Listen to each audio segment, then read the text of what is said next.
अतः मैं सबसे पहले अपना परिचय देना चाहूँगा। Inspector Manoj Kumar from 5 NDRF Pune. ठीक है, एनडीआरएफ के बारे में जानते हैं आप? 2 मिनट 5 मिनट आपको एनडीआरएफ के बारे में थोड़ा सा बताना चाहूँगा। जैसे कि पहले एक जो डिजास्टर का डिपार्टमेंट है वो इंडिया में एक एग्रीकल्चर डिपार्टमेंट है वो दिखता था।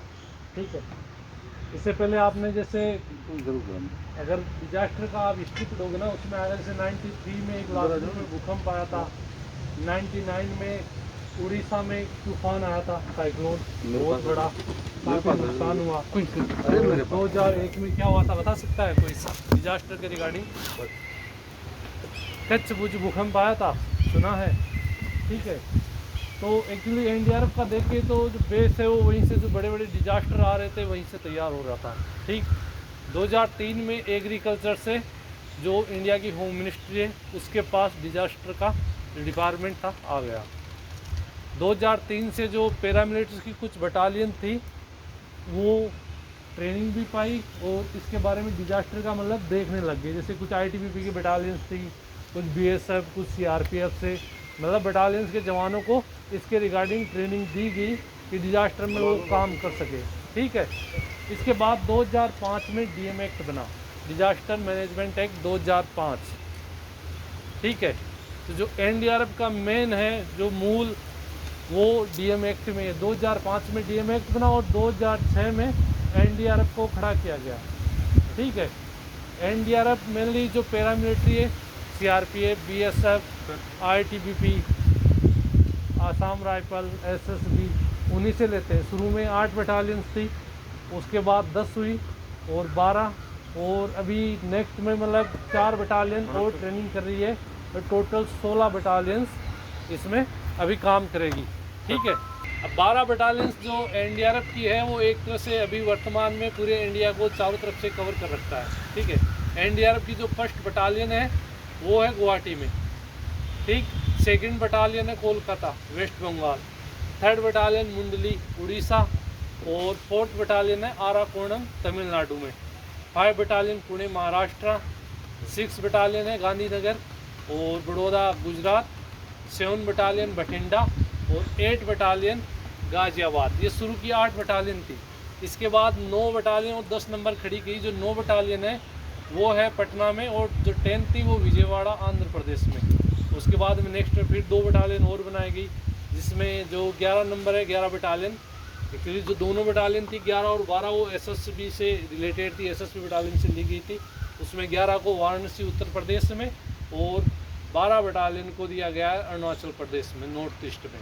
ठीक है, और अभी 4 बटालियंस है वो, मतलब जो भी एनडीआरएफ की टोटल 12 बटालियन है उनमें उनको डिवाइड करके उनको भी ट्रेनिंग दी जा रही है, जो कि जम्मू, हिमाचल, उत्तराखंड और दिल्ली एनसीआर एरिया में देने का उनका मतलब प्लानिंग चल रहा है।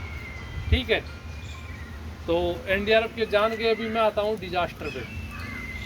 ठीक, और उससे एनडीआरएफ की ट्रेनिंग का बताऊँ। एनडीआरएफ की एनडीआरएफ वो 4 प्रकार के डिजास्टर में काम करती है। फर्स्टली जो फ्लड वाटर रेस्क्यू होता है बाढ़ के दौरान, सेकंड जो भूकंप या बिल्डिंग कोलैप्स होता है उसमें, इसके अलावा लैंड स्लाइड हो गया उसमें, और सीबीआरएन केमिकल, बायोलॉजिकल, रेडियोलॉजिकल और न्यूक्लियर होता है उसमें। वो भी मतलब कहीं केमिकल लीकेज हो जाता है या कहीं बायोलॉजिकल थ्रेट्स है तो उस दौरान भी एनडीआरएफ काम करता है। ठीक, अब आते हैं डिजास्टर पे। डिजास्टर के बारे में कोई बता सकता है स्टूडेंट्स में से क्या होता है? कोई भी आइडिया हो? कोई भी चलेगा आंसर।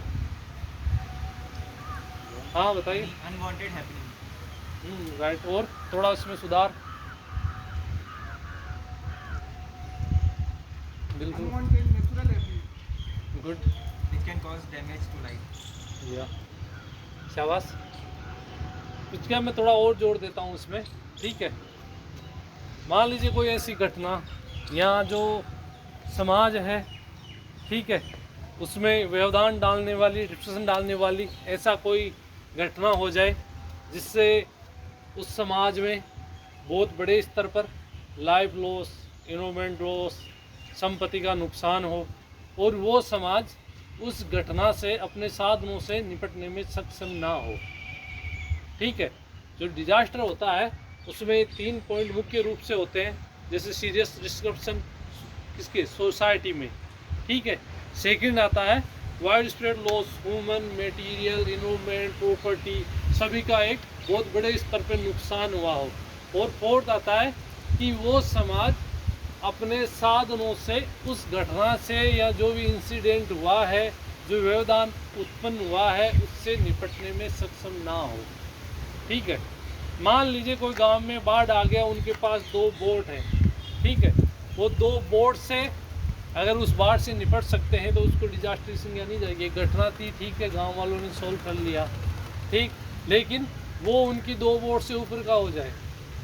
ठीक है, वो वहाँ कमी हो जाए, या दूसरा आ जाए, कोई भूकंप आ जाए, या कोई भी ऐसा बड़ा एक्सीडेंट हो जाए कि वहाँ का जो आसपास का एरिया है, इलाका है, वो उस घटना से निपटने में अपने साधनों से सक्षम ना है। ठीक है, अब डिजास्टर जिससे बताया नेचुरल या मैन मेड 2 प्रकार के होते हैं। ठीक है, नेचुरल भी हो सकता है और मैन मेड भी हो सकता है। नेचुरल कौन सा होगा? गुड। और मैन मेड? बिल्कुल, ठीक है, केमिकल भी हो सकता है। यहाँ हमने कुछ ऐसा किया है, मान लीजिए कि बारिश भी नहीं हो रही है लेकिन हमने डैम बना दिया। ठीक है, डैम बनाया, वो टूट गया है। अब उसके पीछे प्रकृति है, नेचर नहीं, उसके पीछे कौन है? हम हैं। हमने डैम खड़ा किया था, वो किसी कारण से टूट गया। ठीक है, यहाँ कहीं पे मान लो केमिकल लीकेज हो गया, कहीं ऐसे रेडियोलॉजिकल आपदा आ गई है, वो कौन सा है? Man made. अब आते हैं डिजास्टर प्रिपेयर्डनेस में। ठीक है, कोई बता सकता है ये डिजास्टर की तैयारी प्रिपेयर्डनेस क्यों आवश्यक है?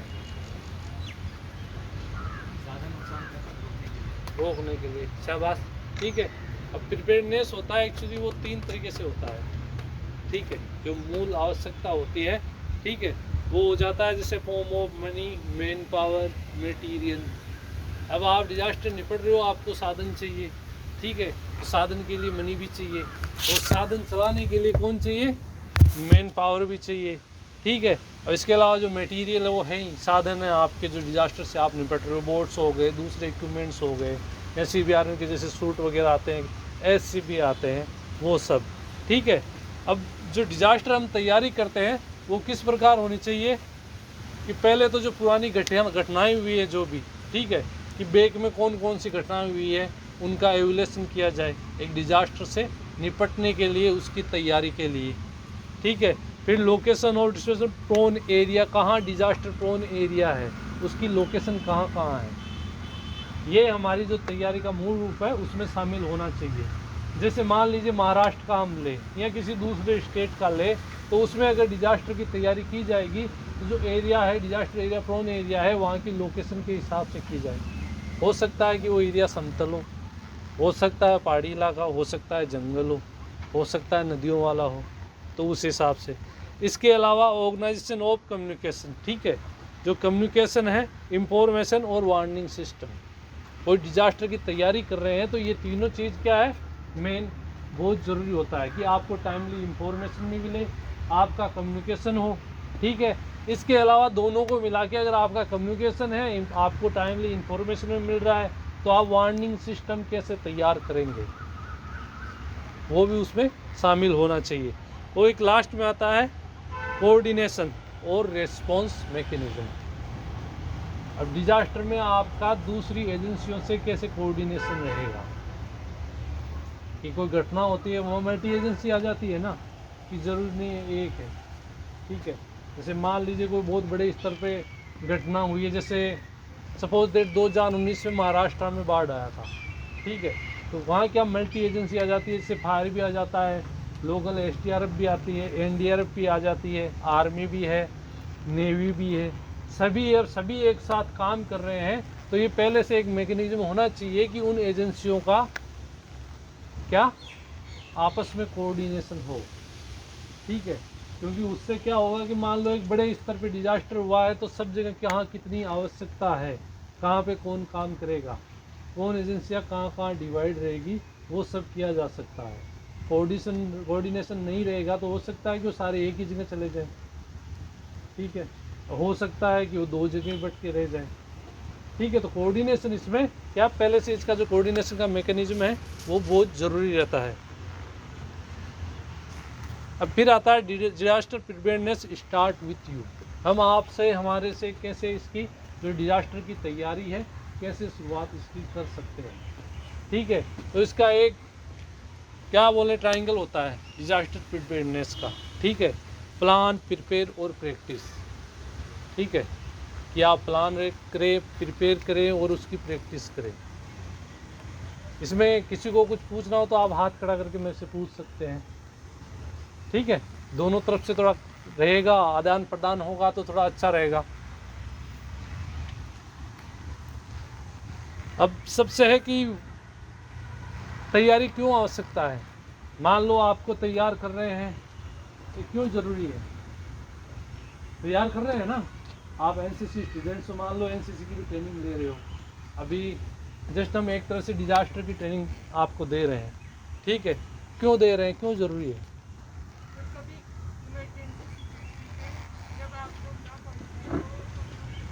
गुड, बहुत अच्छा है। मतलब क्या है कि देखे तो हमारी पॉपुलेशन बहुत है, इंडिया बहुत बड़ा है, हमारे पास साधन कम है, ठीक है। तो इसलिए क्या ज़रूरी है कि नीचे से नीचे तक हर जगह, कोई मान लो सिविलियन हो या आप हो, सब जगह तैयारी हो सके, ठीक है। अब ज़रूरी नहीं है कि एनडीआरएफ हर जगह पहुँचे, जैसे इन्होंने बताया, ठीक है, कि जहाँ हम ना पहुँच पाएँ हो सकता है वहाँ पे आप पहुँच जाएं, ठीक। अब इसके आता है कि आप अपनी और दूसरों की सहायता कर सकें। आप जब तैयार होंगे, आप उसमें ट्रेनिंग लेंगे, आप प्लानिंग करेंगे, तभी तो दूसरों की सहायता कर सकते हैं। और थर्ड आता है कि अगर आपकी तैयारी है, आप उसमें ट्रेन है, ट्रेनिंग आपने ली है, तो उससे क्या होगा कि आपका भय और चिंता कम होगा। आप किसी में है, मान लो जस्ट लेके आर्मी के साथ आप काम कर रहे हो, आपने लड़ाई की कहीं ट्रेनिंग ली है और आपके हाथों में बंदूक है, अगर दुश्मन सामने आ गया तो आप डरोगे नहीं, डरोगे, क्योंकि आप उसमें क्या, आप ट्रेनिंग ले रखे हो।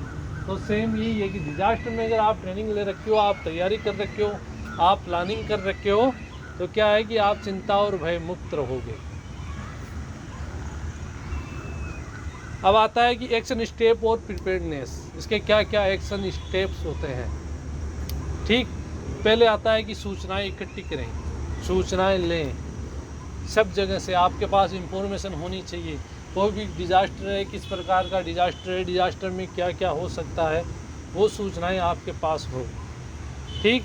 फिर आता है उसके बारे में आपके पास एक प्लान हो, ठीक है।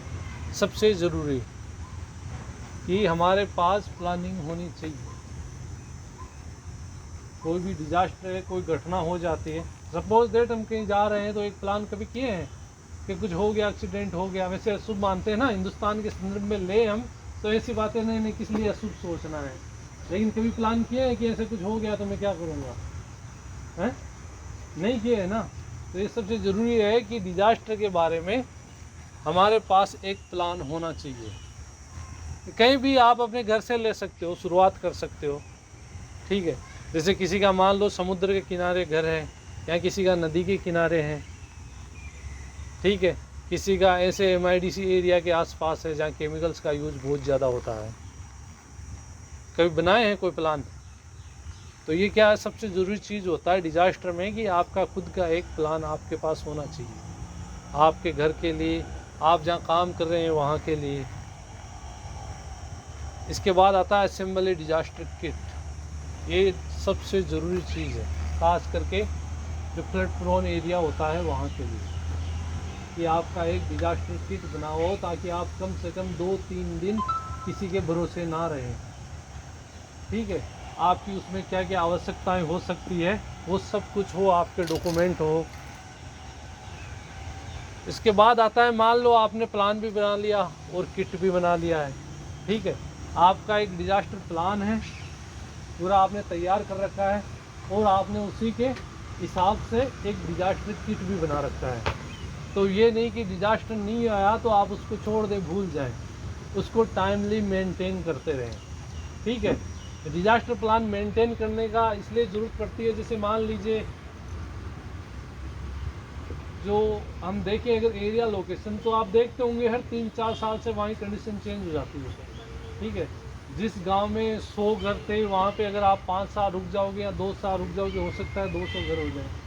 ठीक है, कोई अगर सिटी के पास एरिया है ऐसा, तो वहाँ पे नया MIDC खुल जाए, कोई नया स्कूल आ जाए या नया रोड बन जाए। कंडीशन चेंज होती रहती है ना, तो इसलिए ज़रूरी है उस हिसाब से हमारा भी प्लान चेंज होता रहे। ठीक है, जो हमारे सामने कंडीशन है या हमारे आसपास कुछ चेंज हो रहा है, उस हिसाब से ही हमारा डिजास्टर प्लान भी चेंज हम करते रहे।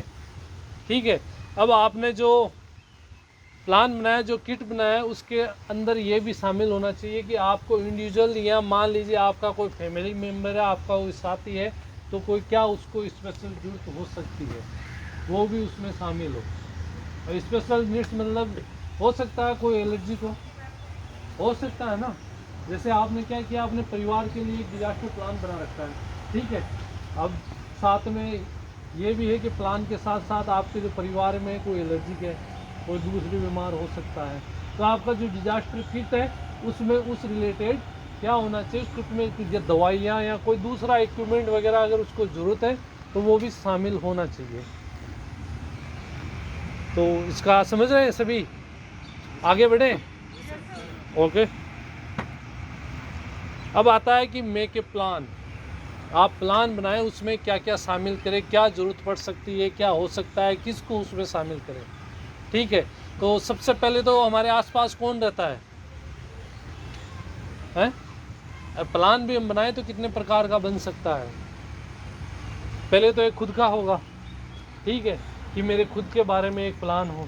ठीक है, उसके बाद किसका, परिवार के लिए एक प्लान, आपका अपने परिवार के लिए, अपने मोहल्ले के लिए भी होना चाहिए।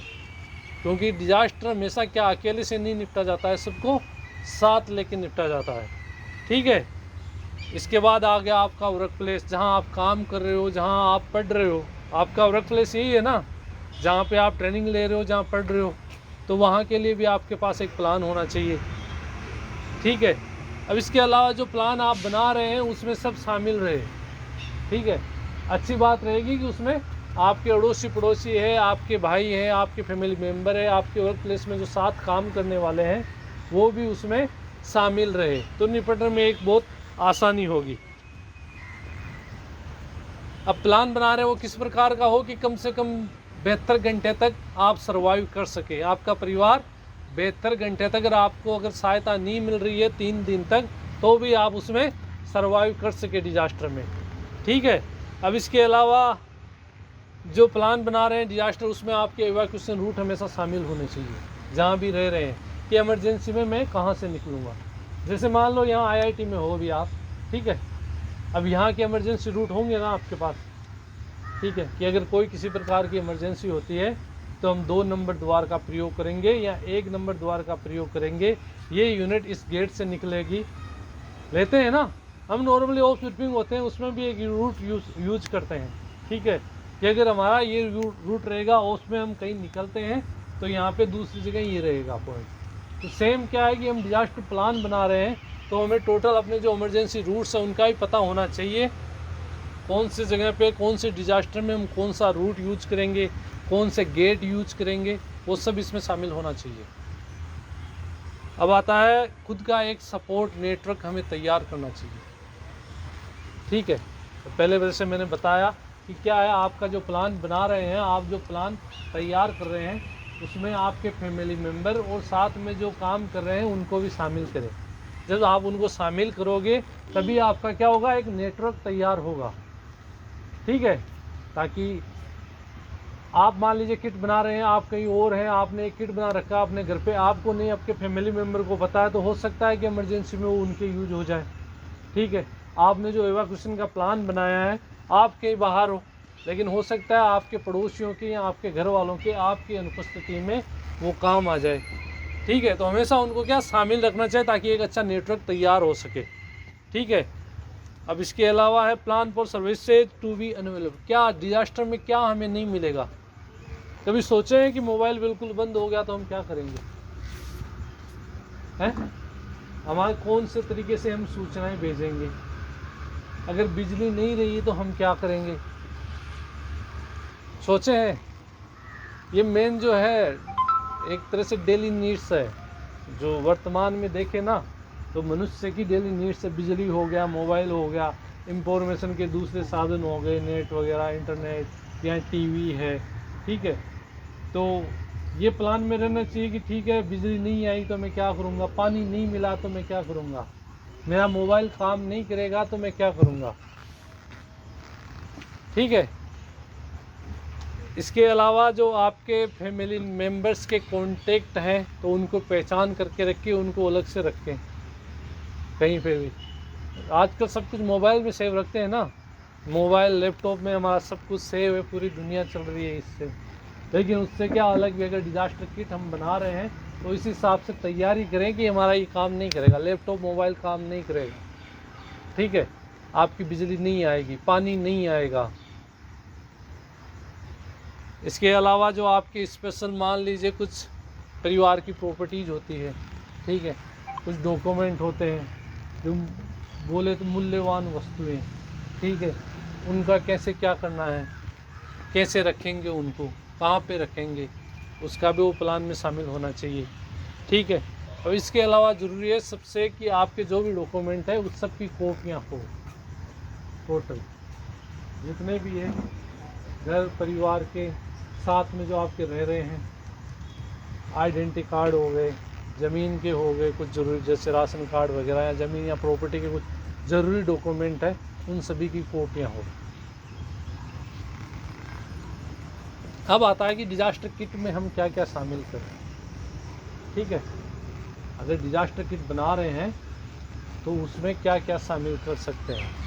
अब प्लान तो आपको खुद को मैंने बताया किस किस कंडीशन को उसमें शामिल रखना है प्लान को, ठीक है। अब प्लान में एक आता है डिजास्टर किट, तो डिजास्टर किट में क्या क्या शामिल कर सकते हैं, ठीक है। समझ में तो आ रहा है ना सभी के? ओके, जोश रखना है थोड़ा, ठीक है। थक गए क्या? थके नहीं ना? चलो शाबाश, गुड, ठीक है। तो सबसे पहले डिजास्टर किट में ऐसा सामान हो उसमें कि इजीली घर के आसपास सब कुछ मिल जाए, ठीक है। उसमें मतलब ऐसा कुछ नहीं डालना है कि आपको मिले ही ना। आपने प्लान बना लिया है, प्लान में बस लिख भी लिया है कि मैं ये शामिल रखूँगा, लेकिन आपने कुछ ऐसे इक्विपमेंट रख लिए हैं जो उसमें आ ही ना पाए, आपको मिले ही ना। तो उसमें जहाँ तक हो ऐसे इक्विपमेंट हो, ऐसे साधन हो जो ईजीली मिल जाएँ। इसके अलावा जो हो डिजास्टर किट में आपके पास शामिल कर रहे हो आप, वो कम से कम ऐसा हो कि 72 घंटे तक आप सर्वाइव कर सको ईजीली। अगर डिजास्टर में आपके पास कोई भी सहायता नहीं पहुंच रही है, परिवार के साथ कोई भी ऐसा सहायता नहीं मिल रही है, फिर भी आप 72 घंटे तक 3 दिन तक इजीली आराम से अपना सर्वाइव कर सको, ठीक है। अब उसमें ये हो जाएगा जैसे खाना कौन सा रखेंगे है जो खराब ना हो, जो खराब ना हो, ठीक है। इस प्रकार का खाना जैसे ड्राई फ्रूट्स हो गए, बिस्किट्स हो गए, या और कोई दूसरे, ठीक है, ऐसे आइटम रख सकते हैं जो लंबे टाइम तक चल सके। स्मॉल रोप, एक छोटी रस्सी, ठीक है, पतला हो लंबा हो, जो आपको हर जगह से मजबूत भी हो ताकि हर जगह आप उसको यूज कर सके इमरजेंसी में। इसके अलावा जो पर्सनल डॉक्यूमेंट है उनकी कॉपी हो सभी की, आपके आई कार्ड, आपके ज़रूरी जो प्रॉपर्टी के कागजात हैं वो भी उसमें शामिल रख सकते हैं, ठीक है। अब इसके अलावा बहुत ज़रूरी है बैटरी ऑपरेटेड रेडियो। क्यों बताएगा कोई स्टूडेंट्स में से? रेडियो क्या जरूरत पड़ेगी? ओके गुड, मैंने बताया ना कि साधन बंद हो जाते हैं, आपका मोबाइल बंद हो गया है, आपका टीवी बंद है, ठीक है, इंटरनेट बंद है, तो आपको सूचनाएं मिलती रहे, ठीक है। कुछ अनाउंसमेंट गवर्नमेंट की तरफ से हो रहा है, कुछ अपडेट हो रहा है रेडियो के थ्रू, वो सब आपको मिलता रहेगा, ठीक है। इसके अलावा फ्लैश लाइट और कुछ कैंडल्स, मोमबत्तियाँ हो गई, टॉर्च हो गई, ताकि इमरजेंसी में बिजली ना रहने पे आपके काम आ सके, ठीक है। एक्स्ट्रा बैटरीज, आपने जो रेडियो और टॉर्च लिया है उसकी भी एक्स्ट्रा बैटरीज आपके डिजास्टर किट में हो। इसके अलावा मेडिसिन जो ज़रूरी है, बहुत सी जो मेडिसिन होती है नॉर्मली हल्के बुखार की हो गई, जैसे सर दर्द हो गया, ठीक है। ऐसे नहीं तो आप अपने आसपास कोई डॉक्टर है उनसे सलाह लेके भी ये सब खरीद सकते हो कि डिजास्टर किट में कौन कौन सी दवाइयाँ रखूँ। इसके अलावा एक फर्स्ट एड किट छोटा, बहुत बड़ा लेने की ज़रूरत नहीं है, जिसमें मेन आवश्यकताएं आपकी छोटी मोटी दिक्कत हो तो वो दूर की जा सके। इसके अलावा आपके कुछ कपड़े हो, परिवार के कपड़े भी उसमें रख सकते हो, मतलब कुछ कम, बहुत ज़्यादा नहीं लेना है, ठीक है। पिकनिक मनाने के हिसाब से नहीं, सिर्फ आपका 3 दिन मतलब 72 घंटे टाइम बताया ना, 72 घंटे के दौरान आपका टाइम निकल से आपके कपड़े गीले हो जाते हैं या ख़राब हो जाते हैं तो उस दौरान आप चेंज कर सको। इमरजेंसी विसल किस लिए? विसल तो हम जानते हैं, बहुत अच्छे से मतलब समझते हैं, इशारे देने के लिए, ठीक है। कई बार जैसे हम अपनी आवाज़ से नहीं, कोई अगर ना सुने ना पहचान पाए तो विसल से क्या इशारे दिए जा सकते हैं, अपने संदेश जो है इंफॉर्मेशन पहुंचाई जा सकती है। इसके अलावा ब्लैंकेट, छोटे कंबल, और बहुत बड़ा नहीं, छोटे कंबल जो इजीली क्या होगी आपके किट में आ सके। Hand sanitizer, personal hygiene item और प्लास्टिक सीट। इसके अलावा केस और कार्ड, आपका केस और जो इसके अलावा जो दूसरे एटीएम कार्ड्स वगैरह है वो भी आप इसमें रख सकते हो, ठीक है। सभी को समझ में आ गया? ठीक है। अब है कि आप जो प्लान बनाए हो, जो किट बनाए हो, उसको मेंटेन करते रहें। डिजास्टर में ये सबसे ज़रूरी है कि सब कुछ बनाया है उसको ऐसे ही नहीं रख देना है, ठीक है। सबसे ज़रूरी है पहले तो प्रैक्टिस करते रहें। आपने जो प्लान बनाया, अगर परिवार के पूरे परिवार का बनाया है, पूरे मोहल्ले का बनाया है, तो जो प्लान है उसके हिसाब से उन सब को प्रैक्टिस करवाते रहें। कुछ नहीं तो आप जैसे एक छोटा प्लान बना के अपने दोस्तों को उसमें शामिल कर सकते हो, ठीक है। आपके आसपास के जो नेबर्स हैं, दोस्त हैं, उनको उसमें शामिल कर सकते हो और उनके साथ प्रैक्टिस कर सकते हो कि सपोज डेट कुछ इमरजेंसी हो गई तो हम क्या करेंगे, उसकी हम प्रैक्टिस कर रहे हैं, ठीक है। इसके अलावा क्या है, change item in your kit every 6 month. आपके 6 महीने से जो भी इमरजेंसी किट बनाया है आपने, सर्वाइव किट बनाया है, उसके जो आइटम्स हैं वो हर 6 महीने से चेंज करते रहें ताकि उसमें ख़राब आइटम ना रहे, ठीक। अब इसके अलावा जो भी आपके आसपास हैं, साथ में हैं, उनको भी प्रैक्टिस में शामिल करते रहें, अपने पड़ोसियों को भी, अपने परिवार को भी, ताकि आपका हमेशा जो प्लान है वो हमेशा नया बना रहेगा, अपडेट भी होता रहेगा आवश्यकता के हिसाब से। समझ गए? अंडरस्टैंड? आगे बढ़े? तो शाबाश। अब आते हैं कि मान लीजिए आपने डिजास्टर के बारे में प्लान भी बनाया, किट भी बनाया, लेकिन अचानक से ऐसा कोई डिजास्टर आ गया, ठीक है, जिसमें इमरजेंसी में आपको सेवाएं देने की ज़रूरत पड़ गई, ठीक है। अब ऐसा कोई डिजास्टर है तो बहुत से पेशेंट भी होंगे उसमें, विक्टिम होंगे फंसे हुए, हो सकता है कोई घायल विक्टिम भी हो। जब जैसे आप कहीं टूर पे जा रहे हो या कोई एक्सीडेंट हो जाए और बहुत से घायल विक्टिम आपको मिल जाए, तो अब उन विक्टिम को कैसे स्टेबलाइज किया जाता है उसके बारे में सीखेंगे, ठीक है। तो हार्ट के बारे में कितना जानते हैं? हार्ट होता है ना, ठीक है। तो हार्ट का क्या काम होता है? ब्लड पंप करना, ठीक है। तो क्या करता है हार्ट? पूरी बॉडी में जो ऑक्सीजनेटेड ब्लड होता है उसको पहुंचाता है हमारे शरीर में, टोटल जितनी जगह है ऊपर से लेके नीचे तक, वहाँ पे जो ऑक्सीजन वाला ब्लड होता है उसको पहुंचाता है। अब इसके अलावा क्या करता है, जो जिसके ऑक्सीजन मतलब चेंज कर रहा है ना, जिसमें कार्बन डाइऑक्साइड या दूसरे वेस्टेज हैं, वो ब्लड क्या करता है, वापस फेफड़ों तक पहुंचाता है शरीर से लेके, ठीक है। अब इसमें जो रहता है, जैसे 3 प्रकार के हमारे एक तरह से बोले तो ब्लड हो सकता है, ठीक है, कि एक होता है वेंस, ठीक है, आर्टरीज और कैपिलरीज। आर्टरीज का क्या काम होता है, कोई बताएगा? ऑक्सीजनेटेड ब्लड पहुंचाना। या जो ऑक्सीजनेटेड ब्लड होता है उसको हार्ट क्लियर करके साफ कर देता है, उसको कहाँ पहुँचाता है, हमारे पूरे शरीर में, ठीक है।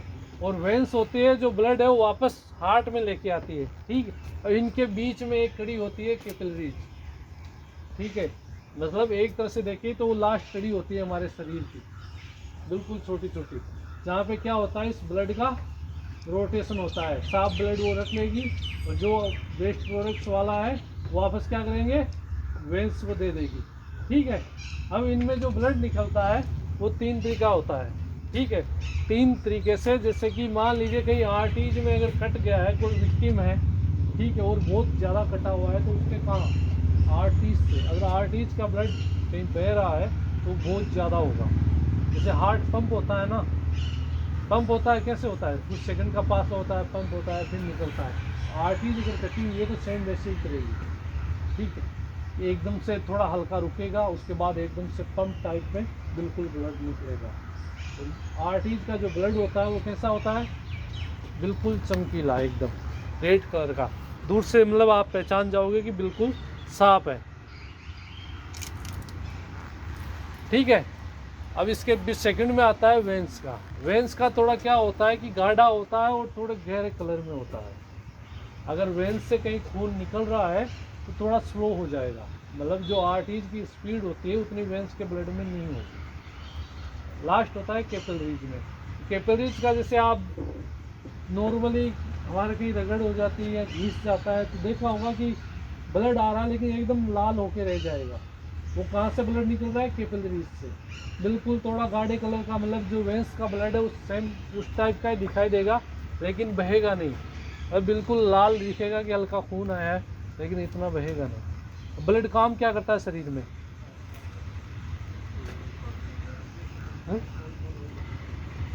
ब्लड क्या काम करता है,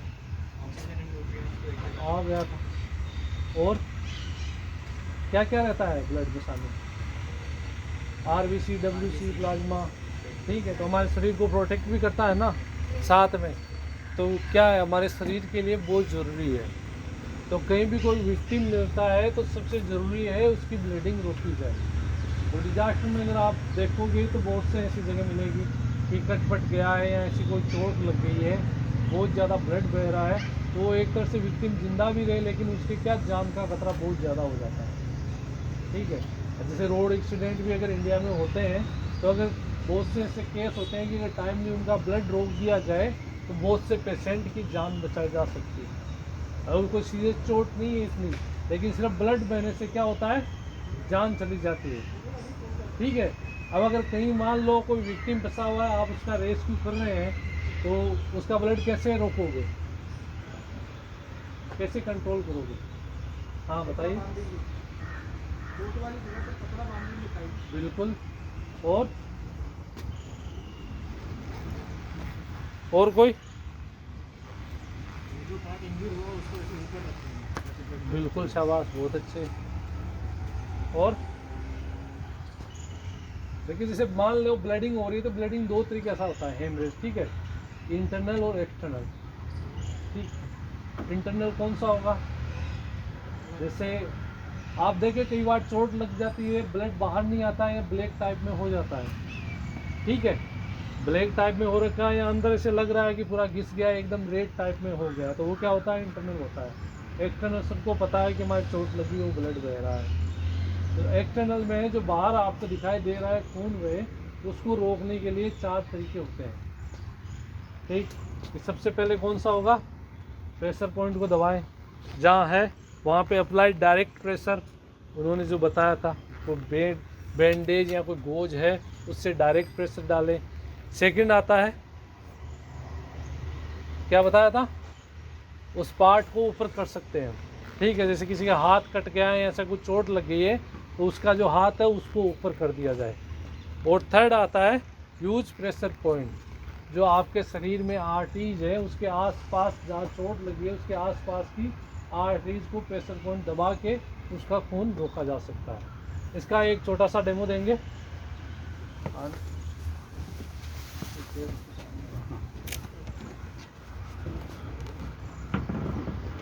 आप में से आ सकता है एक स्टूडेंट कोई भी एक,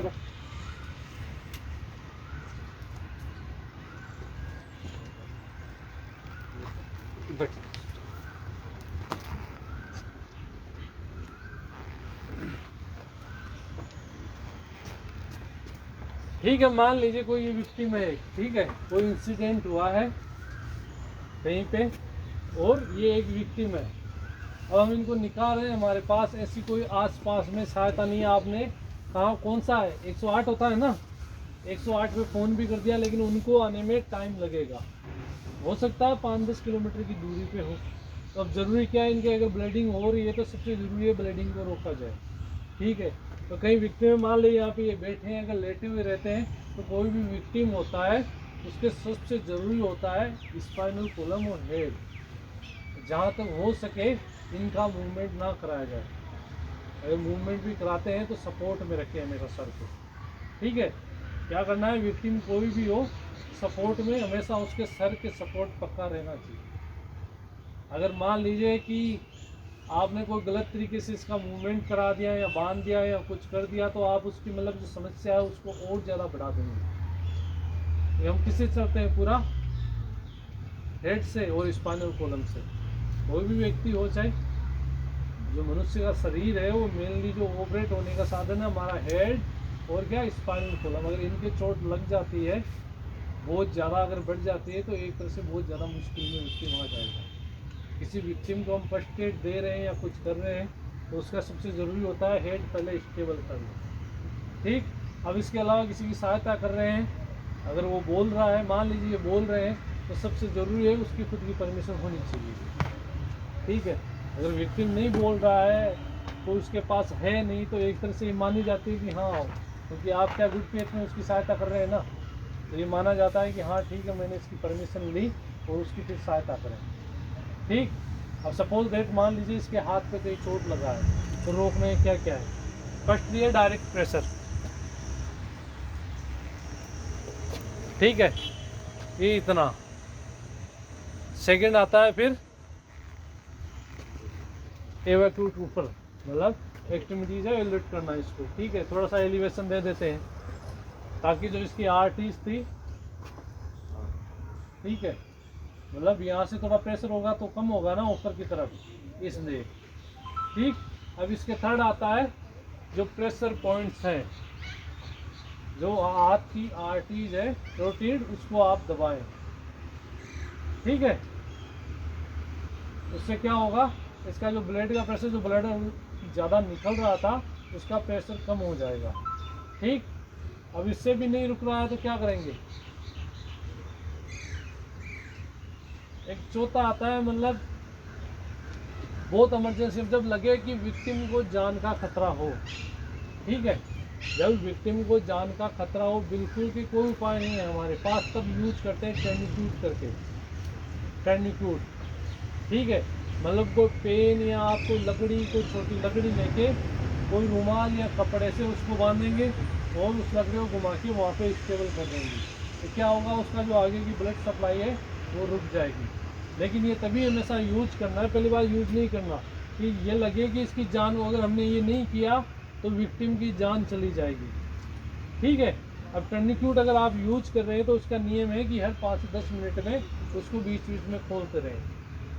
अगर आप विक्टिम मान लो आपने कर दिया, उसको टर्निक्यूट भी कर दिया है, ईएमएस आ गया है या कोई एम्बुलेंस आ गई है, ठीक है, अगर आप हो सके तो या तो उसको टाइम बता दें कि इतने मिनट पे इनके टर्निक्यूट किया गया था। ठीक, नहीं तो सबसे जो अच्छा होता है, जो किताबी भाषा में कहें तो उससे क्या होता है कि जो विक्टिम होता है उसके यहाँ पर्ची चिपकाई जाती है टर्निक्यूट के टाइम की, इतने बज के इतने मिनट पे इसको टर्निक्यूट किया गया था। ठीक, अब आपने सब कुछ कर दिया है, तो ये भी ज़रूरी है कि विक्टिम की जो कंडीशन है उसको आप 5 मिनट से देखते रहें।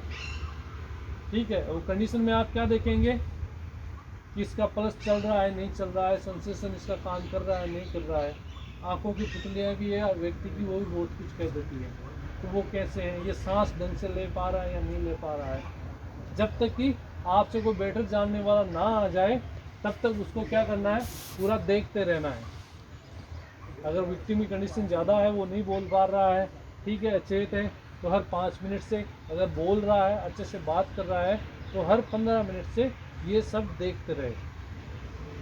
ठीक है, अब सपोज दैट किसी के जैसे विक्टिम में कुछ फंस जाता है तो उसको कैसे करते हैं, होता है ना, इम्पेयर्ड ऑब्जेक्ट बोलते हैं। जैसे कहीं आप देखे होंगे एक्सीडेंट वगैरह में किसी के सरिया चुभ गया है, किसी के आंख में कुछ चुभ गया है, ठीक है, देखे होंगे, तो उसमें क्या करना चाहिए, निकाल देना चाहिए, कभी नहीं। ठीक है, अगर ऐसा कुछ होता है कहीं रोड एक्सीडेंट पे या कुछ ऐसे आपको कहीं काम करना पड़ता है, इस टाइप का होता है, तो कभी काटने की या निकालने की कोशिश नहीं करना है।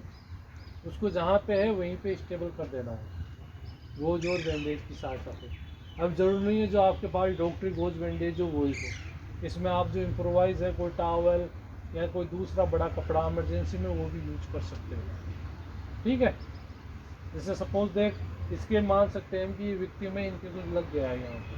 ठीक है, मानो इंटरनेट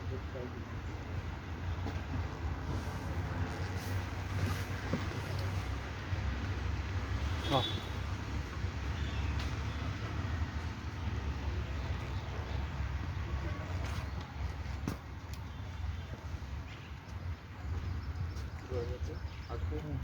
हाँ हाथ में लिखो, पेन ले लो, कुछ नहीं है।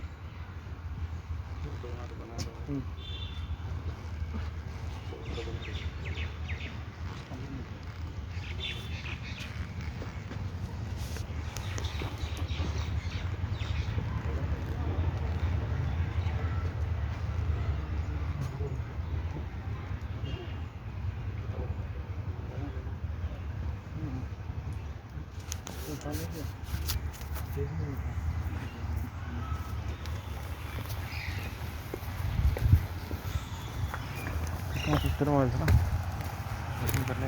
147809 कितना 147809 सही है ना मोबाइल? वो वेट सॉरी भूल गया था 1649770।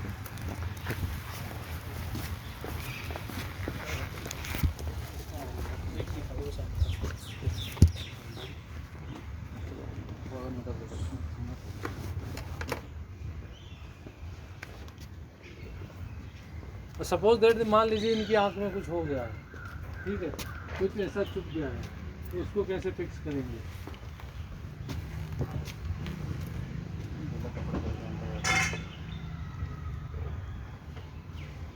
आँख में नमी के लिए इसको गीला करना है, थोड़ा गीला करके इसमें अंदर ये पेपर कप में रखना है। जिस आँख को नहीं लगा है, समझो इसको इस आँख में लगा है, इस आँख में नहीं लगा, इसको बंद करना है। इसको ऊपर नीचे करने से हालत खराब हो सकती है। क्या होगा कि इसको भी बंद कर देंगे ना तो आंखों का मूवमेंट रुक जाएगा। ठीक है, तो हमारी आंखें क्या दोनों साथ में मूवमेंट करती है ना, अगर वो खुली रहेगी तो उसको क्या इसको भी साथ में तकलीफ देगी, इसलिए दोनों को कर दें ताकि आंखों का मूवमेंट रुक जाए।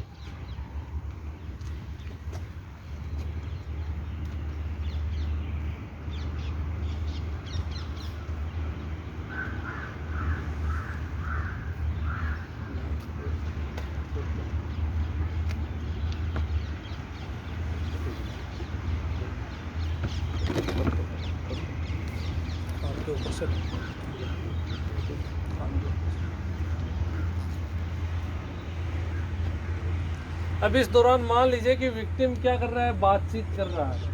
ठीक है, तो हमेशा विक्टिम से बात करते रहना, कई बार गुस्सा भी हो जाता है।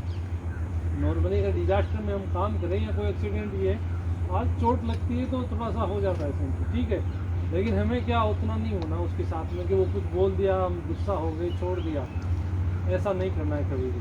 ठीक है, तो उसकी कंडीशन ऐसी है, उसकी कंडीशन समझना है कि हाँ ये गुस्सा हो रहा है, कोई बात नहीं, इसको थोड़ा दिलासा देना है, विक्टिम को बात करते रहना है, उसको थोड़ा बातों में लगा के रखिए कि हाँ क्या हो गया, आपका ठीक हो जाएगा, अभी EMS आ रहा है या डॉक्टर आ रहा है, कुछ नहीं है, ज़्यादा चोट आप पे नहीं है, थोड़ा दिलासा देते रहिए। ठीक है, नहीं तो क्या घबराया हुआ रहेगा, हो सकता है कुछ आपको उल्टा पुल्टा बोले या बहुत ज़्यादा जो उसकी कंडीशन है वो घबराने से और खराब हो जाए। तो बातचीत भी साथ में करते रहना है। ठीक है, देखिए ये क्या हो गया, अगर आँख में कुछ चुभा कोई चोट लगी है तो इस तरह से एकदम से स्टेबल हो जाएगा। ठीक, अगर अब आप इसको ले जा रहे हो स्ट्रेचर वगैरह पे तो सबसे पहले ज़रूरी है कि जैसे गर्दन पे क्या किया जाता है, गर्दन और जो सर्वाइकल कॉलम का होता है रीजन स्पाइन कॉलम, ये एक तरह से चोट मानी जाती है। अगर हमें पता नहीं है उसके लगी है या नहीं लगी है चोट, कोई बात नहीं, लेकिन हम उसको मान के चलते हैं कि इसके यहाँ हेड पे स्पाइन कॉलम में चोट हो सकती है, तो उसी हिसाब से स्टेबल करके रखना है। ठीक, खोल दो।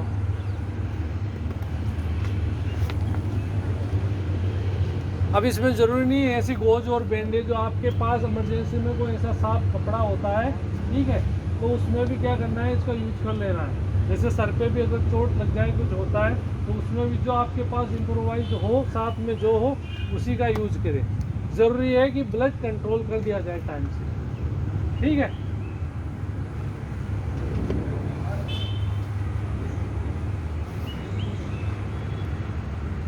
अब इसके अलावा आता है इंटरनल ब्लीडिंग। साथ में अगर अंदर अंदर कहीं किसी के विक्टिम के ब्लीडिंग हो रहा हो तो क्या किया जाए, ठीक।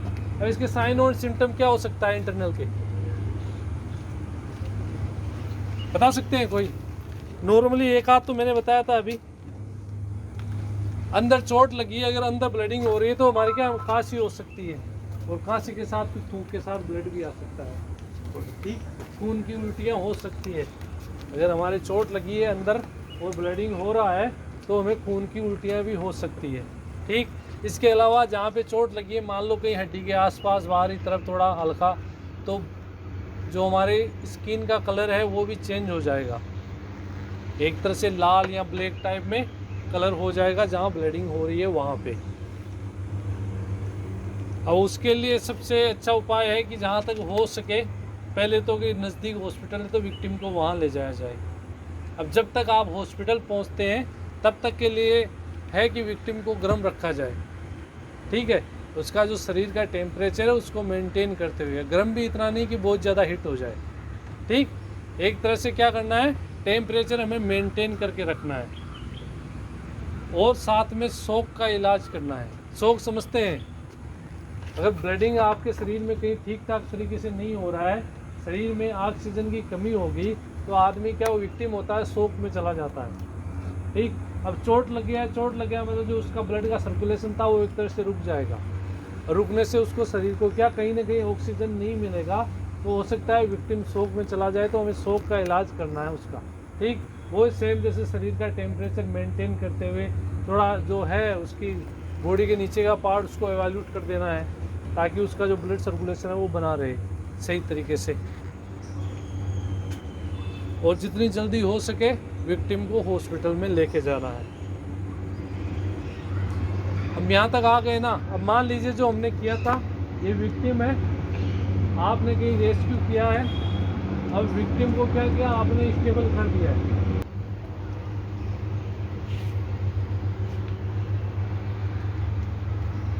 अब कुछ जैसे लिफ्ट और मूव विक्टिम को करा रहे हैं तो उसके कुछ बेसिक रूल्स होते हैं, ठीक। सबसे पहले है कि प्लान और मूव, जो आप मूवमेंट करा रहे हैं उसका आपके पास प्लान हो। इसके अलावा आपके position your feet properly, lift with your legs, keep your back as straight as possible, try not bend at the waist any more than you absolutely have. When lifting an object with one hand, avoid running to either side। अगर एक हाथ से आप किसी को लेके जा रहे हैं तो दूसरी तरफ ना मुड़े, ताकि विक्टिम का क्या, जैसे जो मेन जरूरी पॉइंट है, अगर हम 5-6 पॉइंट को लें साथ में, तो सबसे है कि आप जो शरीर का वजन उठा रहे हो उसका भार पूरे शरीर पे आपके होना चाहिए, न केवल एक हिस्से पे, नहीं तो आप प्रॉब्लम में आ जाओगे, ठीक है। हम कोई भी ऑब्जेक्ट अगर उठाते हैं तो इस तरह से हमें उठाना चाहिए कि उसका वेट है वो पूरे शरीर पे बराबर भागों में बट जाए। अगर आपके बराबर भागों में एक हिस्से पे आ रहा है, जैसे मान लो आपने इस तरफ ले लिया या इस तरफ ले लिया, एक ही तरफ आ रहा है, तो हो सकता है आप खुद तकलीफ में आ जाओ। जैसे नॉर्मली हम बैग कैसे उठाते हैं, बैग उठाते हैं ना, कैसे लेते हैं सॉरी बताएं, एक तरफ भी लेते हैं, दोनों तरफ भी लेते हैं, लेकिन जो एक साइड में लेते हैं वो एक तरह से गलत है। क्या हो रहा है कि जो वेट है ना एक ही तरफ आ रहा है, आगे जाके हमें नुकसान करेगा। तत्काल जरूरी हो ना हो, लेकिन धीरे धीरे से वो एक गलत आदत है और हमें नुकसान कर सकती है। तो बैग को जरूरी है हम क्या, दोनों शोल्डर पे ले, ताकि उसका जो वेट है वो पूरा बटा हुआ रहेगा।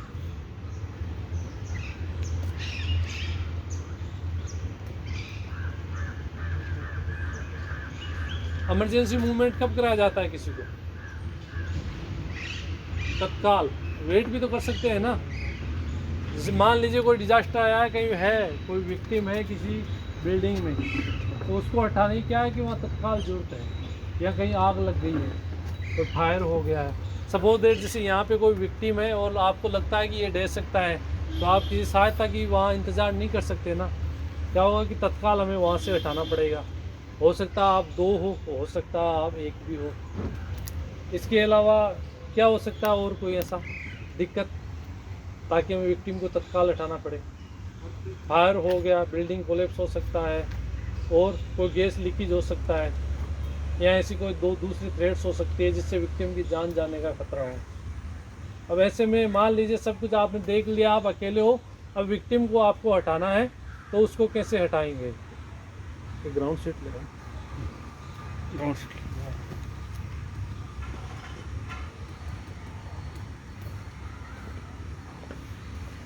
अब आता है कि आप अकेले हो और कोई विक्टिम है, तो उसको किन किन तरीक़ों से बिना किसी साधन के आप कैसे वहाँ से मूव करा सकते हैं? देखना पेट बाहर आ जाएगा। हाँ, इमरजेंसी मूवमेंट में थे ना, ये विक्टिम है, किसी को मान लो अगर जान का खतरा हो वहाँ पे, तो अगर उसको हटाना तो क्या करेंगे हम? ऐसे टाइम भी क्या ज़्यादा दूर चाहे हम ना ले जाएं, लेकिन जो मेन थ्रेट है उससे बचाने के लिए उसका कुछ दूर मूवमेंट हम करा दें। सपोज दैट आप लेट जाइए इस तरफ, इधर ताकि इसी पे हो। मान लीजिए विक्टिम में आपके पास कोई भी साधन नहीं है ऐसा जिससे जिसकी सहायता से आप इसको हटा सको। नीचे आ जाओ, थोड़ा नीचे आ जाओ और नीचे चले जाओ, हाँ लेट जाओ। बस फर्स्ट में आता है एक सर ट्रैक करके, ठीक है, जो इसका सेट है विक्टिम का, उसी की सहायता से उसको खींचते हुए हमें वहाँ से मूवमेंट करवाना है। देखा, इनकी पोजीशन देख लीजिए, ठीक है, जो रेस्क्यूअर है उसकी पोजीशन इस तरीके से रहनी चाहिए और विक्टिम की पोजीशन इस तरीके से रहने चाहिए, ताकि उसके क्या हेड भी प्रोटेक्ट रहे और मूवमेंट भी हो जाए। देख रहे हैं, किसी को दिखाई ना दे तो खड़ा हो सकता है पीछे। जो आपके हाथ है उसका सपोर्ट क्या इसके सर के हेड के नीचे होना चाहिए, ठीक, और उसको देखते हुए मूवमेंट। अब यहाँ पे क्या करना है, आपको थोड़ा पीछे भी देखना है। आपका जो ये पैर है, इससे मान लीजिए कि यहाँ पे पीछे कुछ हो सकता है या ऐसा कुछ जो आपको नुकसान कर दे या विक्टिम को नुकसान कर दे, तो आपका एक जो पैर है उससे ऐसी वस्तुओं को, ऐसी कंक्रीट को हटा देना है, ठीक। और उसके बाद में दूसरी जो हाथों का है वो लगातार सपोर्ट रखते हुए विक्टिम को धीरे धीरे पीछे की तरफ खींचना है। समझ गए सभी? कोई करना चाहेंगे? चल राहुल आ जा, हो गया ना ये अभी। एक आ जाओ, दूसरा आ जाओ, कोई राहुल आ जा, वो वर्दी में तो इसलिए नहीं ले रहा था। कोई आ जाए, एक वर्दी वाला, कोई बात नहीं, राहुल आ जा। दूसरे चेंज होते जाएंगे। आप में से आ जाओ, 2 पीछे से, 2 आ जाओ पीछे से, दोनों, शाबाश, आ जाओ आ जाओ, ठीक है, आप उठ जाओ, शाबाश, कोई नहीं। हेलो, आप खड़े हो जाइए, खड़े हो जाओ आप। अभी एक विक्टिम बन जाइए, एक रेस्क्यूअर। हाँ, शूज निकाल दिए चाहे तो आप, कोई नहीं, पहन के रहना चाहिए तो पहन के भी रह सकते हैं। हाँ, तो पहने रहो, कोई नहीं। वहाँ विक्टिम के हो सकता है शूज पहने हुए मिले।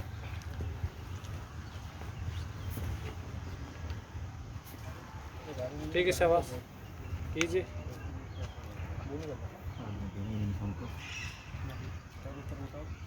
सर ऊपर उठा, सर ऊपर, हाथों का सपोर्ट रखिए, सर हाथों में से सपोर्ट कर, दोनों हाथ, हाँ, वो घुटना टिकाना है, ये आगे वो वाला घुटना टिकाना है, वो वाला, खींचना है। नहीं नहीं, ये खींचते समय ये पैर आगे रहेगा, तभी आपको सपोर्ट मिलेगा। ठीक है, पीछे की तरफ मान लीजिए कुछ आ सकता है।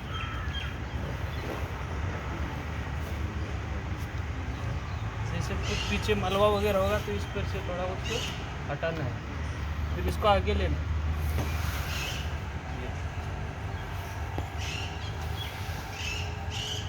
ये पैर आगे रहेगा तभी पिछले में सपोर्ट रहेगा। पीछे कुछ हटाना है तो इससे। ठीक है, शाबाश, बैठे रहिए। इसके बाद आता है शोल्डर ड्रैग, ठीक है, मतलब पहले क्या था, शर्ट पे था ना, साइड को हम पकड़ रखे थे, सर को सपोर्ट देते हुए खींच रहे थे। अभी क्या करना है, जो रेस्क्यू रहेगा वो जो विक्टिम के शोल्डर है उन्हीं के खींचते हुए विक्टिम को आगे मूवमेंट कराएगा। आ जाइए कोई भी एक, आ जा। आ जाओ, क्या बस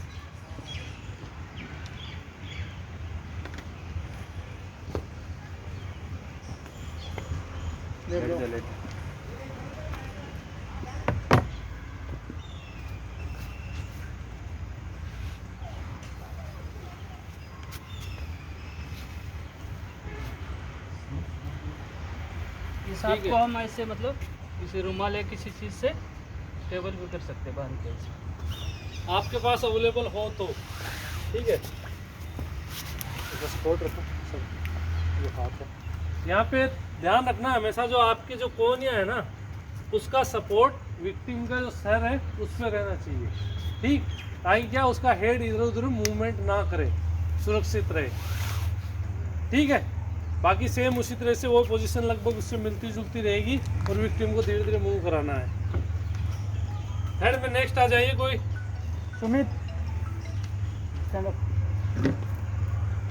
इसके बाद आता है ब्लैंकेट ड्रैग। आपके पास अगर ब्लैंकेट, दरी या कुछ ऐसा साधन अवेलेबल है जिसमें विक्टिम को लेटा के उसके थ्रू उसका मूवमेंट करवाया जा सके।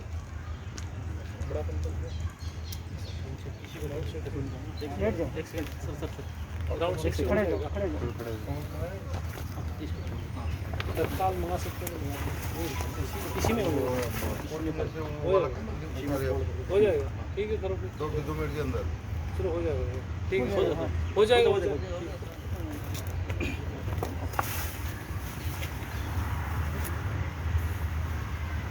ठीक है,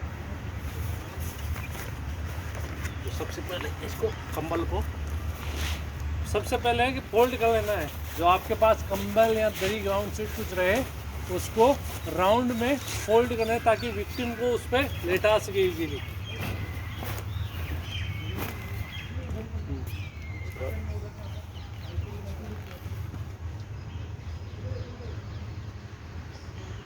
विक्टिम को रिकवरी पोजीशन में लेना है।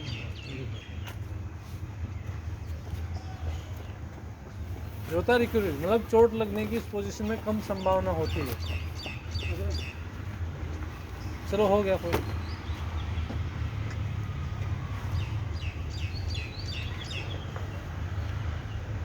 धीरे धीरे आराम से लेटाना, ठीक है।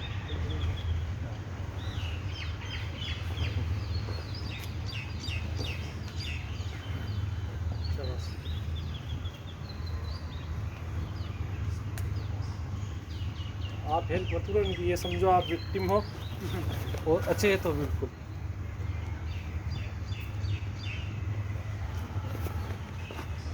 कंबल रहेगा ना, थोड़ा मोटा रहेगा तो बाद में कंबल रहेगा। जैसे मान लीजिए बड़ा कपड़ा रहे, कंबल रहे तो उससे इसको बांध लेना आगे की तरफ, ठीक। और यहाँ पे इस तरह समेट लेना है ताकि पकड़ बहुत अच्छी रहेगी और इसका जो हेड है उस पर भी सपोर्ट आ जाएगा।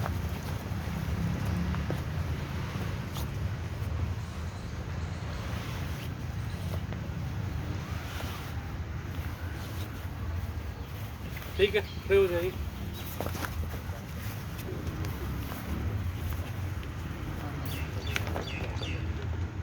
कोई हल्के से आ जाइए पीछे से, आप आइए लास्ट वाले। हाँ, और कोई है? आजा आजा तो एक वो भी चलो आप ही आ जाओ, कोई नहीं। हाँ ये भी थे ना, आ जाओ। इसके बाद जैसे विक्टिम थोड़ा मान लो बातचीत कर रहा है लेकिन घायल है, चल नहीं सकता, हिल नहीं सकता, या ऐसी पोजीशन में जिसको आप इजीली अपने आसपास रख सकते हो, खड़ा कर सकते हो। इस पोजीशन में एक पिग्गी बैक करके आता है, ठीक है। हम नॉर्मली यूज़ लेते हैं, बस नाम थोड़ा सा है, ठीक, पिग्गी बैक के लिए, ठीक, दिखाना।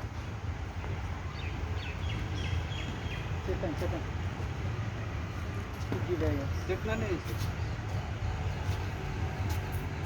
छोटे बच्चों को लेते हैं।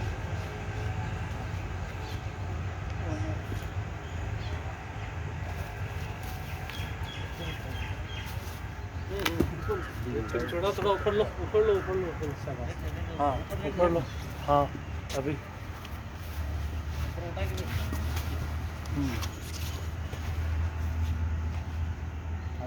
ठीक है, यहाँ पे अच्छे आप लगता है अच्छे तो विक्टिम गिर सकता है, तो इसके हाथ भी पकड़ सकते हो आप।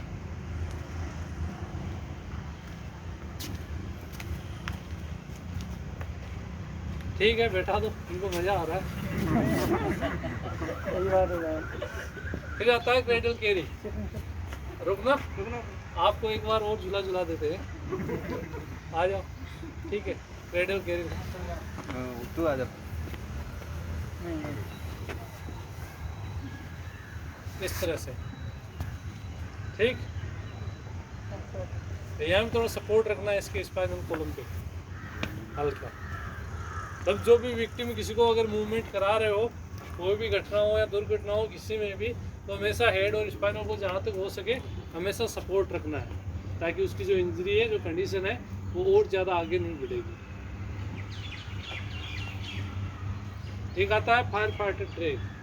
आग लगती है तो धुआं कहाँ रहता है? हमेशा ऊपर की तरफ रहता है, ठीक है। तो अगर ऐसी कोई पोजीशन हो तो उसके लिए आता है एक फायर फाइटर ट्रेक। विक्टिम को बिल्कुल नीचे ज़मीन के समतल में धीरे धीरे करके निकालना। एक आना कोई देखो पीछे से। हाँ, आप ही आ जाओ, हल्के हो थोड़ा। झूला तो नहीं झुलाएंगे लेकिन कोशिश करेंगे। ठीक है, एक वो ले लो, ट्रायंगुलर बैंडेज ले लो। आपका रुमाल या कोई छोटा कपड़ा जो भी इम्प्रोवाइज तरीके से जो मिल जाए आसपास में, उससे क्या करना है, विक्टिम के हाथ बांध देने।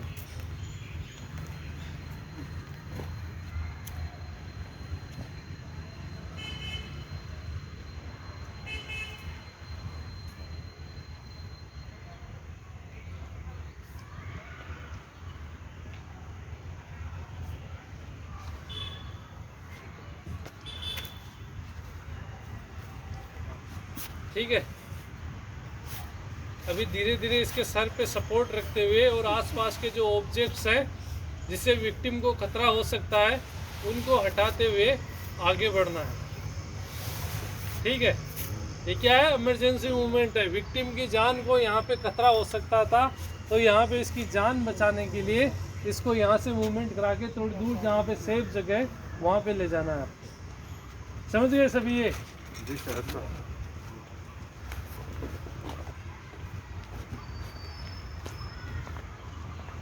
एक आता है सीट ड्रैग। ठीक, सीट ड्रैग मतलब एक तरह से आपके पास रोप या कोई लंबी रस्सी या कोई दूसरा इस तरह का कोई पतला कपड़ा है, उसी से एक सीट बनानी है हार्नेस टाइप में, उसको यहाँ पे पहना के और उसके थ्रू मूवमेंट करवाना है। इसे दिखा सकते हो, छोटा पड़ेगा और जोड़ दूँगा और इससे समझा देते हैं। ठीक है, मतलब एक तरह से हार्नेस बना लेना उसका, जो ऊपर की तरफ उसका मतलब पूरे हो जाए।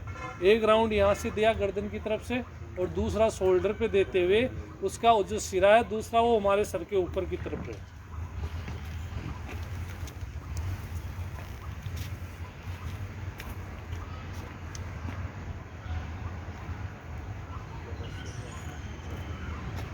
फायरमैन कैरी तो सभी जानते होंगे।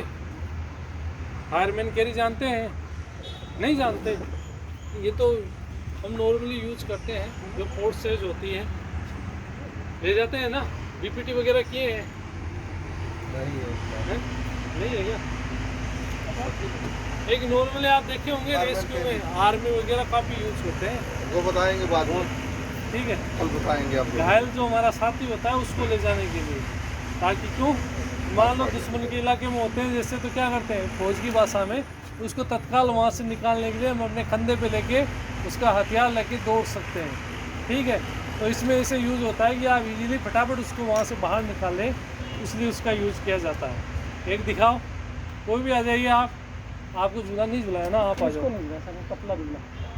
हाँ, आप ही आ जाओ, नाराज ना अभी आप आए यार, फिर देखो क्या करें, नेक्स्ट में बुलाएंगे आपको। ठीक है, ठीक है, लो एक बार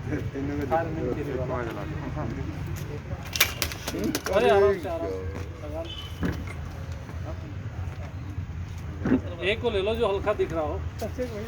ठीक है, ये बता दीजिए, गूगल से उतार चश्मा उतार दीजिए वैसा। ठीक है, अभी फायर फाइटिंग लेट जाओ सिर। ठीक है, यहाँ एक हाथ इनके सर पे रखना है। ठीक है, सर हमेशा स्टेबल रखना है। ये सबसे इजी होता है। आदमी अपने वेट के बराबर तक आराम में, ज़्यादा भी हो तो भी ले जा सकता है। ऐसे तो ले जा सकते हैं ना किसी को भी। ठीक है, शाबाश।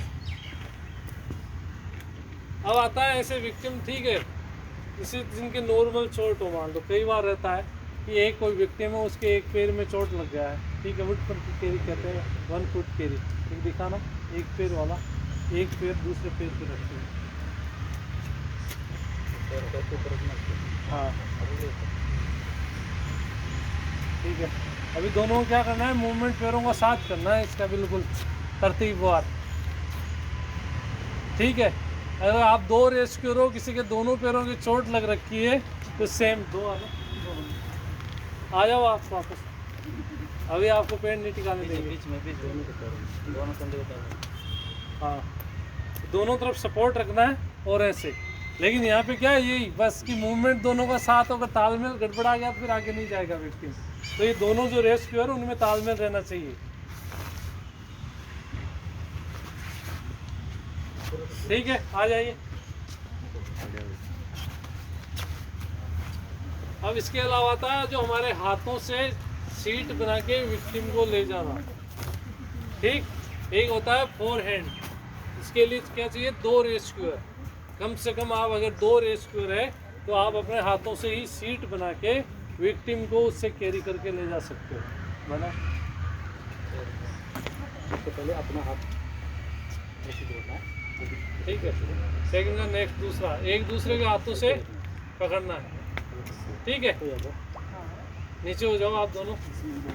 उस तरफ पीछे इसके ऊपर हमारे दोनों ऊपर कंधे रख आराम से। हाँ, अपने हाथों को इसमें सपोर्ट रख लो, बस इजी है।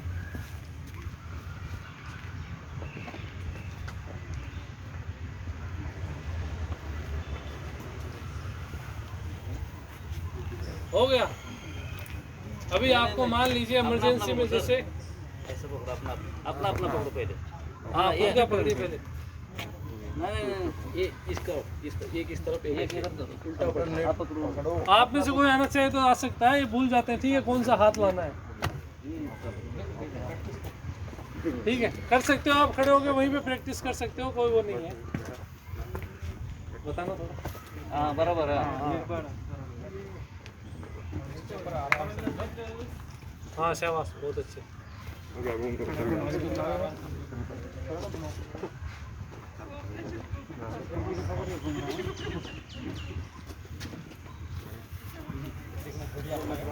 आ जाओ इनकी सहायता करने के लिए।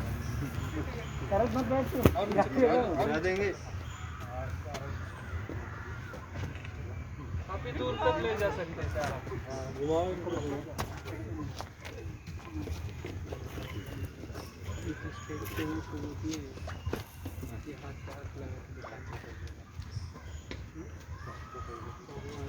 हो गए जी सर। अब मान लीजिए आप कहीं ऐसी जरूरत पड़ गई जहां आपको टीम में रेस्क्यू करना पड़े।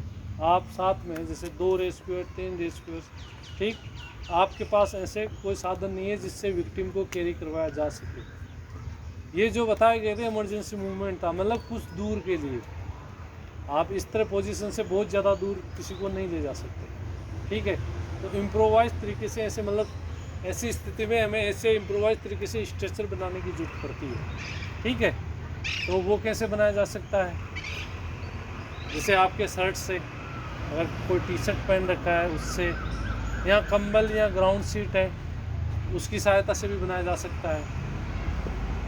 बोरी आती है ना चीनी या ऐसे कोई दूसरे सामान या साधनों की जो होता है, उससे भी आप स्ट्रेचर बना सकते हैं। ठीक है, फर्स्ट में दिखाते हैं। एक 2 मान लीजिए रेस्क्यूअर हैं, तो दोनों टी शर्ट, सपोज डेट की टी शर्ट पहन रखे हैं या शर्ट पहन रखे हैं, तो उसकी सहायता से कैसे किया जाए दिखाना एक बार।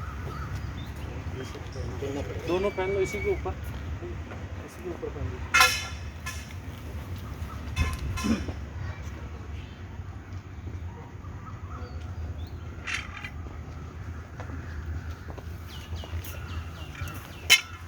दोनों पहन लो, इसी के ऊपर सीधा और नहीं हाँ पहन लो, तो खुल जाएगी।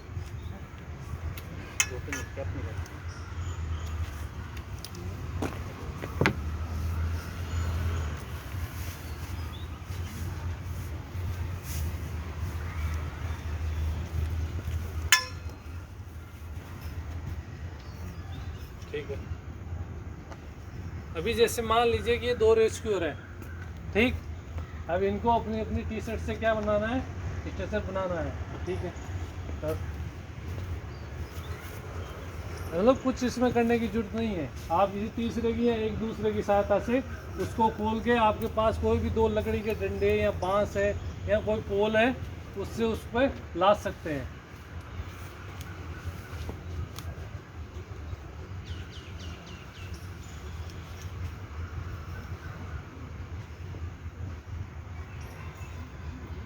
ठीक है, ये बन गया स्ट्रेचर। बस आपको भरोसा होना चाहिए कि आपने कपड़े मजबूत पहन रखे हैं, ठीक है। वैसे नॉर्मली चल जाता है, ऐसे कोई दिक्कत नहीं आती। जो एक व्यक्ति का वेट है उसमें आप 2 टी शर्ट या जो शर्ट होते हैं आराम से कैरी कर लेते हैं, ठीक।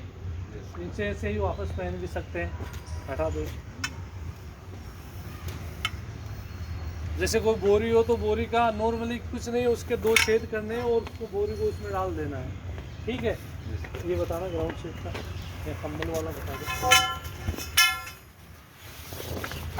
आपके पास कोई चद्दर या ग्राउंड शीट या कोई कंबल है, उससे भी स्ट्रेचर को बनाया जा सकता है।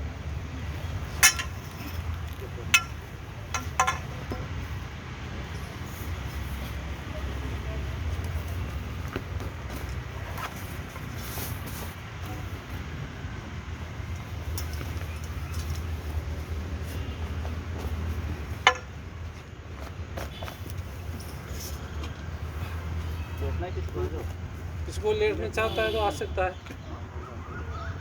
बैठ जाओ। उधर एकदम रोक लगा हुआ है ना।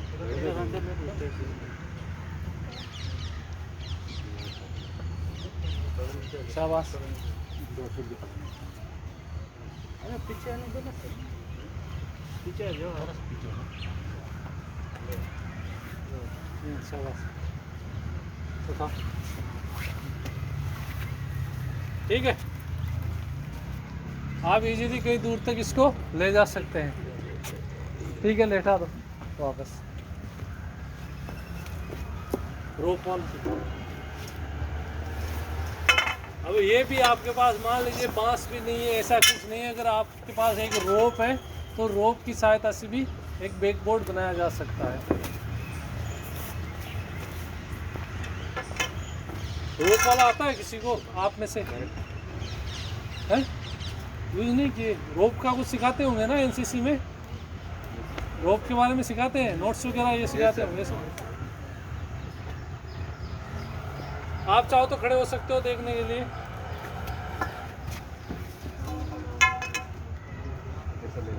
इसको इसके हिम्मत भी बनाते हैं ना।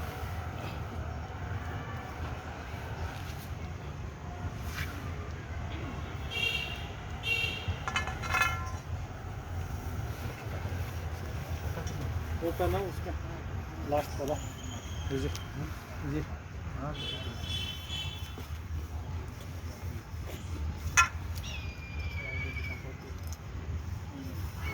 वो लगा हुआ है लास्ट में।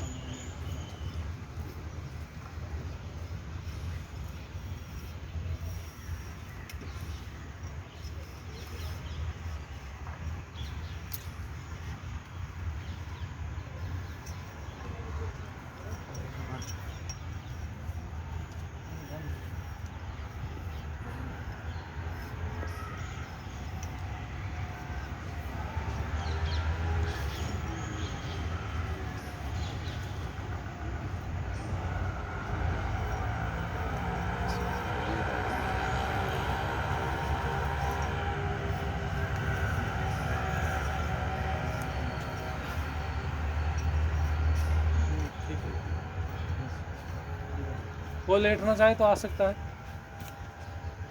पहलवान को ये खा लो, पहलवान। वो भी आ सकता है, जो ना झूले हो अभी तक। गिरेगा इसमें, ये रस्सी है। नहीं गिरे आ जाओ आ जाओ नहीं है। वो आ रहा सर आ रहा आ जाओ आ जाओ, आपका दिल आ जाओ।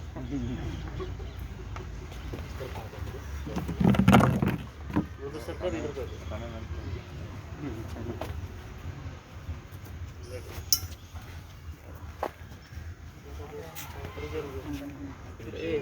एक आ जाए इधर से। इकडे पकड़। हाँ, उधर उधर उधर कर, उधर मुँह कर, आगे मुँह कर, उस तरफ मुँह, उधर उधर। एक और विक्टिम को कैरी करे तो हमेशा ध्यान रहे जो सर है वो आगे की तरफ रहेगा, ठीक है। अभी किसी विक्टिम को मूव करवाना है तो उसका सर आगे की तरफ रहना चाहिए। चलो उधर। ये अब शाबाश, छोड़ो मत। ठीक है आ जाओ पीछे। रखो रखो। ठीक है, रखिए।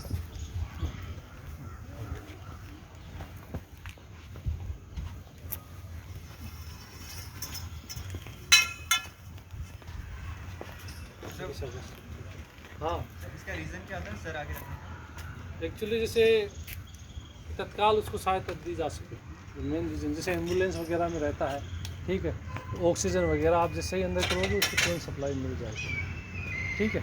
या और भी कुछ चीज़ें तो सर मतलब तुरंत हेड हो, ठीक है, तो तुरंत पहले जाके स्टेबल उसको किया जा सके, ठीक। आगे की तरफ वैसे भी स्टेबल करने में तो बस ही रहता है।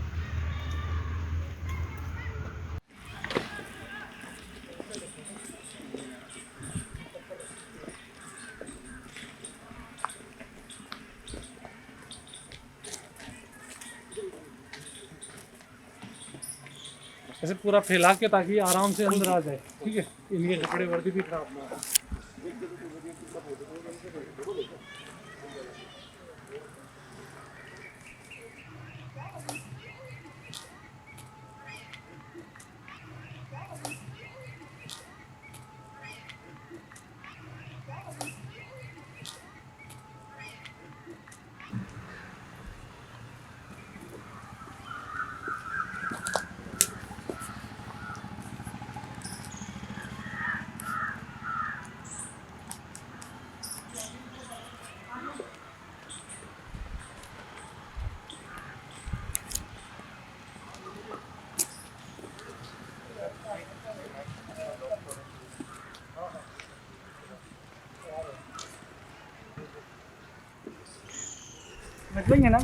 हाँ सर, ये माइक ले लो थोड़ा सा ताकि बोलोगे ना।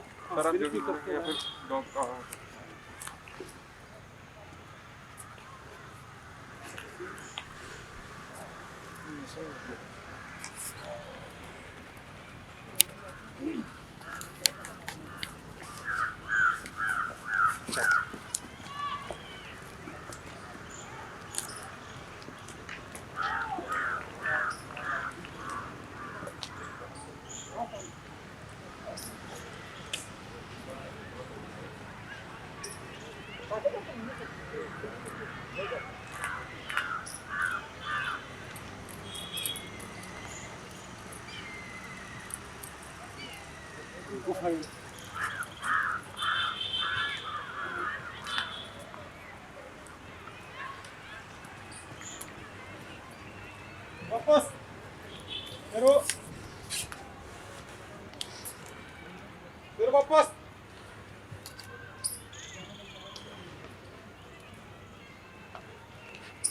करो।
मेरी आवाज सुन रहा है क्या? कोई मेरी आवाज सुन रहा है क्या? सर यहाँ पे एक कॉन्शियस विक्टिम होने की संभावना है।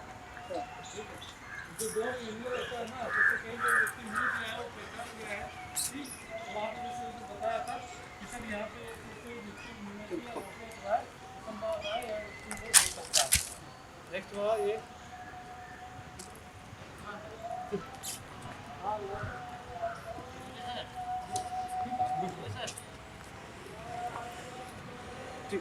शुरू शुरू।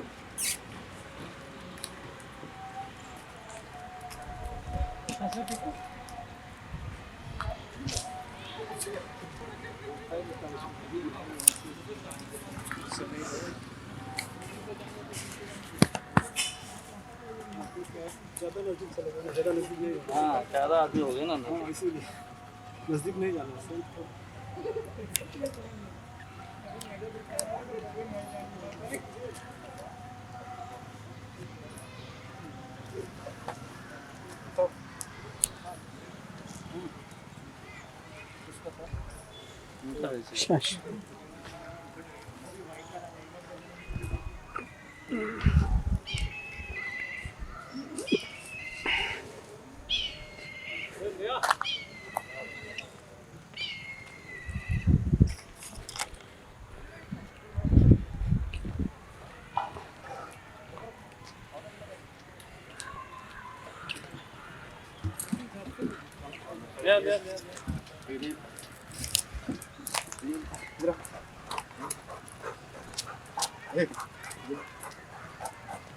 इसके नजदीक ले जाना थोड़ा दूर है वो नजदीक।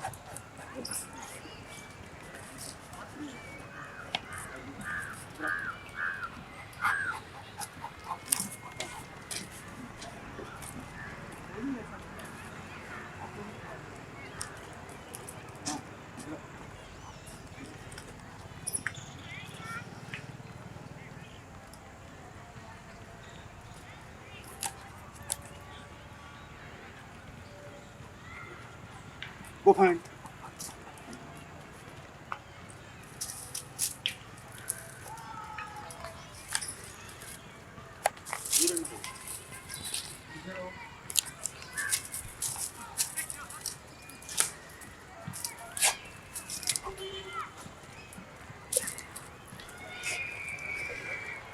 Go find.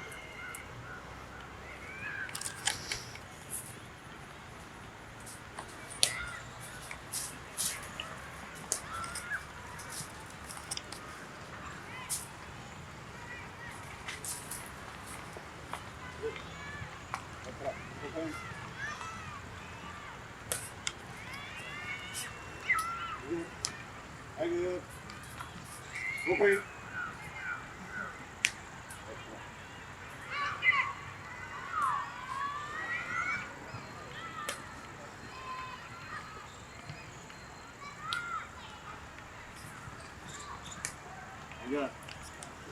Tiger,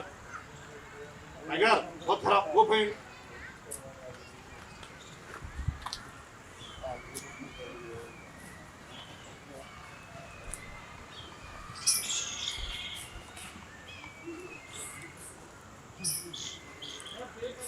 Tiger, वापस।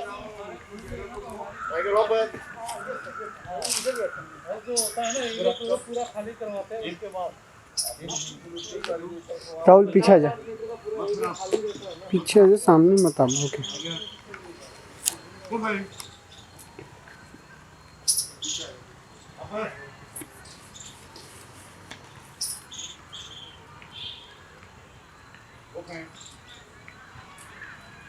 इसमें से निकल गया सर बंदा, हाँ निकल जाएगा। इसमें से निकाल दिया। टेंट रहता है ना फिर। Tiger.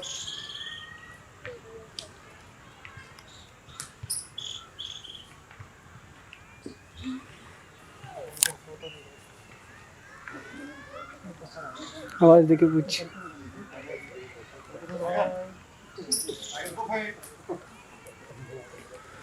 वापस। मूवमेंट से होता है ना, इसमें ऐसे करते रहते हैं, पावर ट्रिप होती है,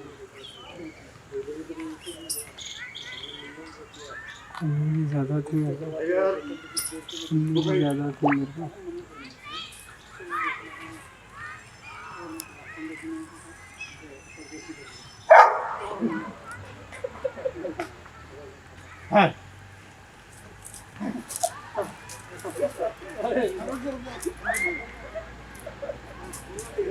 बोलना नहीं है तेरे को कुछ भी। ठीक है, ले आ।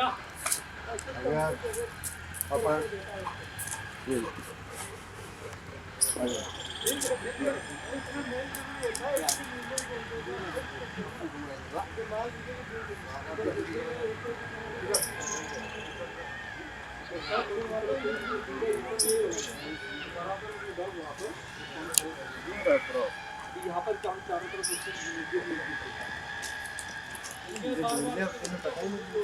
हम यहाँ पे पूरा मूवमेंट किए है ना सब, ठीक है। तो इसको ये रहता है कि हाँ इधर भी हो सकता है, उधर भी हो सकता है, इधर भी हो सकता है। ऐसे नॉर्मल जब सर्च करवाते हैं तो पूरा मूवमेंट रोक के उसके बाद में इसको सर्च करवाया जाता है। और वहाँ भी जैसे यूज़ किया जाता है कि वहाँ हम नहीं पहुँच सकते, या कहीं ऐसी जगह बनी हुई है वहाँ पे हमारी इक्विपमेंट नहीं एक्सेस हो सकते, वहाँ पे डो इजीली पहुँच जाता है, ठीक है। तो ठीक है, हमारा क्लास गेम प्रोग्राम और जो डॉग स्क्वाड का डेमो था वो यहाँ पे समाप्त होता है। थैंक यू आप सभी को NDRF की तरफ थैंक यू से। Very much sir. ठीक, आपने हमें बुलाया, एक मौका दिया आपको कुछ देने का। Thank you. ठीक है, लेकिन थोड़ा जल्दी। अभी सिर्फ मतलब आपको क्या है, टाइम शॉर्टेज होने के कारण आपको क्या लिमिटेड सिर्फ मतलब जो कोई भी विक्टिम होता है तो उसको ब्लड कैसा रोकना है, उसको कैसा स्टेबल करना है, और तो उसको मतलब इमरजेंसी सिस्टम आने तक उसको कैसा स्टेबल करना है, ये आपको मतलब सिखलाया गया है, ठीक। और बाकी भी FWR के उधर बाकी मतलब बहुत इसमें और भी मतलब कि हमारे पास संसाधन मतलब जैसे अभी FWR में गए अपने पास मतलब वहाँ पर मतलब क्या है, बोट वगैरह कुछ भी नहीं होती तो वहाँ पर राफ्ट भी बना सकते हैं। जैसे बोतल का है तो बोतल का भी मतलब हम उसको बांध के अभी इंफ्रारेड डिवाइस हमने लाया था, लेकिन इतना समय नहीं होने के कारण हमने मतलब जितना आपको मतलब समय के अभाव में जितना बता सकते थे उतना ट्रेनिंग दिया गया है, ठीक है। तो मतलब आपको मतलब अच्छी तरह से समझ में आएगा ये उम्मीद करता हूँ। अगर अगर अगर आगे ज़्यादा समय मिलेगा तो हर एक पार्ट को उसको मतलब छोटी छोटी हिस्सों में सिखलाया दिया जाता है और आप लोगों से भी प्रैक्टिस करवाया जाता है, ठीक है। Okay, thank you sir. ठीक है, ओके, थैंक यू।